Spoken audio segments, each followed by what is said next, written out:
Let's talk Mets really quickly. Don't have a whole lot here. It's really disappointing to see Michael Conforto is banged up, got a strained oblique. He tweaked it, making a catch in a game against the Marlins.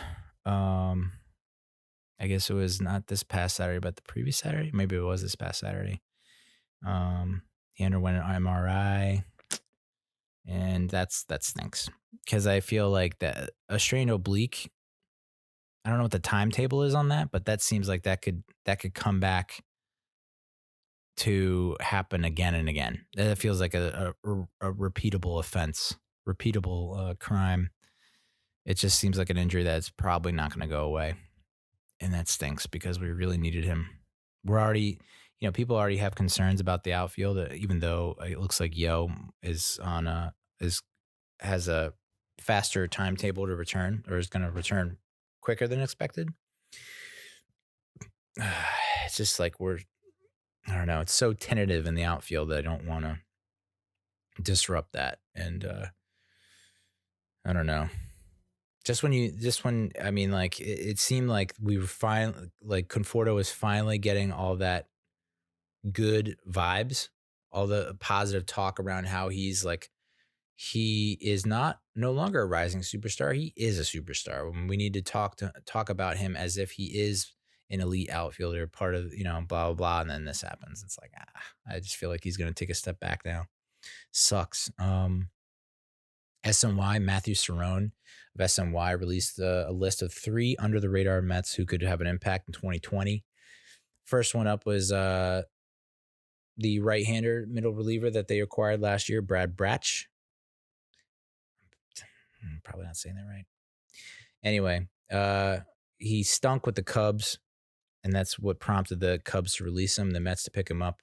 And with the Mets, he had a 3.68 ERA, 2.62 FIP, whatever the fuck that is, 1.23 WHIP. I know what that is. During 14 innings down the stretch of a playoff race. The ERA is a little on the high side, but yeah, I mean, I think I would take that over the course of a season.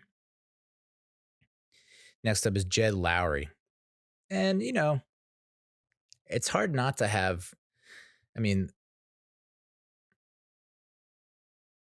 it won't take much for Jed Lowrie to make an impact on this team and on his tenure with the team. It's like just play and do average. It's really just all we're asking for Jed Lowrie at this point because you had such a disastrous 2019 where you had 7 at-bats, no hits, and you just looked awful at the plate, and I don't even think we saw you in the field. So it's like we thought you were dead at one point.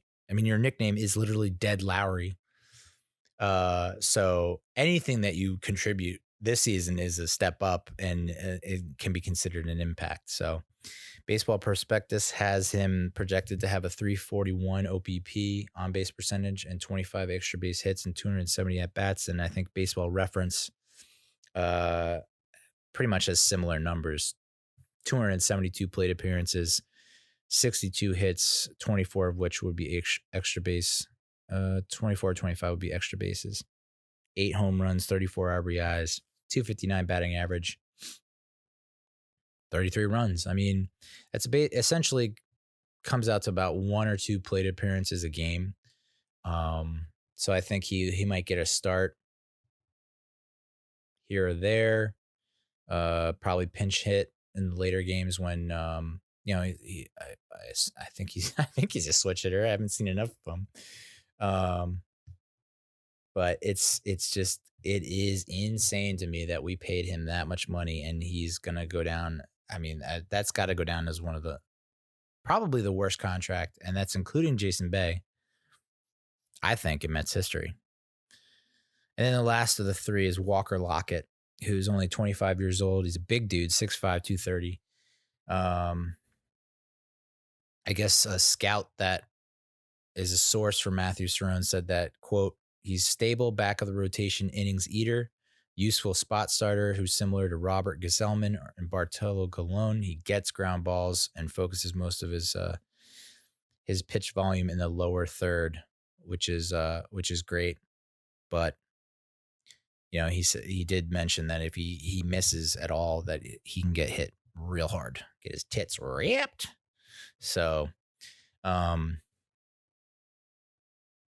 don't think he might not start the season on the roster, but should make his way to the roster eventually over the course of the season. And I mean, we could use all the help we can get in the bullpen, so I'm all down for that.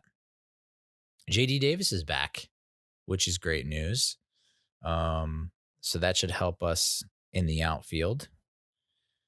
He played his first game since jamming his left shoulder on February 25th and reported no problems, so that's great. Although that it's I'm still kind of hung up on the fact that I guess whatever they had, the MRI revealed an old labrum injury. It's like, I don't know, is that going to come back to haunt us? Hopefully not.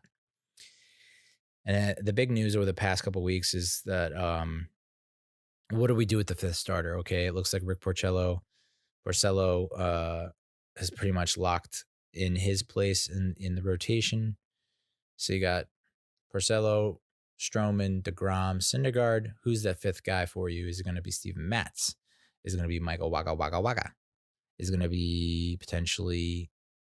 and so this was the other idea that was floated, that very interesting. And I forget who did it recently. It might have been the Rockies. It might have been the Marlins. Was it the Reds? Some team that was just either depleted in the rotation, didn't have a fifth starter, what have you. They use what's called an opener. So you have the closer, obviously closes out the game, but you can have an opener who comes in for, I guess, an inning, maybe two, to kind of set the tone, knowing that they will give you 1 to 2 good innings, but anything beyond that is questionable. And so the idea was that we could potentially use Robert Gsellman or Seth Lugo as an opener, and then Matz or Wacha, depending on who matches up better with the lineup, would come in. And apparently they floated that past Lugo, and he hates it, which I don't blame him, because the dude wants to be a starter, and he's made it very clear that he thinks he can be a starter and wants to be a starter. And I think if the bullpen were in a better state, in a better condition, maybe they would entertain it more. But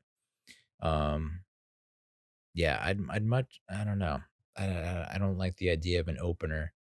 I mean, I've played in games where it's like, we don't really have a guy that can give us 6 or 7 innings today, but we have 4 or 5 guys that can give us an inning or two. And it actually doesn't work out as bad as you would think.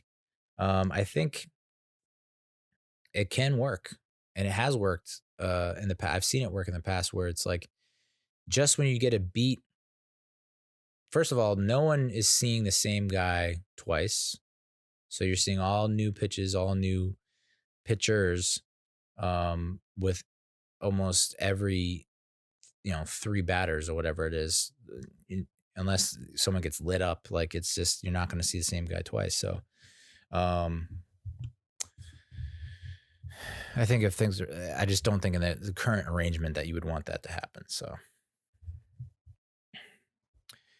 but I tell you, I don't hate the Porcello signing. I don't hate the Wacha signing. I think, Lockett comes around, Justin Wilson pans out, Lugo, Gsellman, if they all get back to where we know they can pitch, the bullpen is not as bad as we think it is. Edwin Diaz just needs to fucking I don't know. My hopes have been severely tempered over the past few months. I'll say that much. But I just want opening day to come. Although Thor, my God, just throwing like in his boxers briefs with children in the crowd, and I mean, it must have been a goddamn flood at that ballpark with all the women in the stands. And he had all these like little things, like electrodes all over himself. And I guess that's to analyze his throwing motion or something like that. I was like, I wish I had that shit when I was in college. I would not have been lit the fuck up. Yes, that's Mets. Yet again, Neal Lynch, shitty Mets fan, giving horrible insight into the metros, but I don't know what to tell you. You know, uh, I mean, they have all the pieces. It feels like, but I don't know. I just can't get into spring training games. You know, I am, I am, I am, uh, I am enjoying how much shit the Astros are getting though, which is it stinks because it's like I was so on board the Astros bandwagon, and I was happy that they did well, and I'm happy that they won because I was just tired of seeing like the Yankees and the Red Sox and like all those teams do so well that it was like nice to see like the Astros, who were like such a beleaguered franchise for so long in the National League, uh finally succeed, and then to have it all come crashing down. Like the amount, like they're getting booed, they're getting beaned. You got people banging trash cans all over the place and calling out the wrong pitches, and I mean, some people have taken it too far. Like, uh, I guess it was against the Cardinals, maybe someone threw a nasty hook to Correa, maybe, and Correa's knees buckled, and it's like, oh, that's what happens when you don't know what's coming. It's like, oh, it was also like a filthy pitch. So let's give the pitcher some credit on that.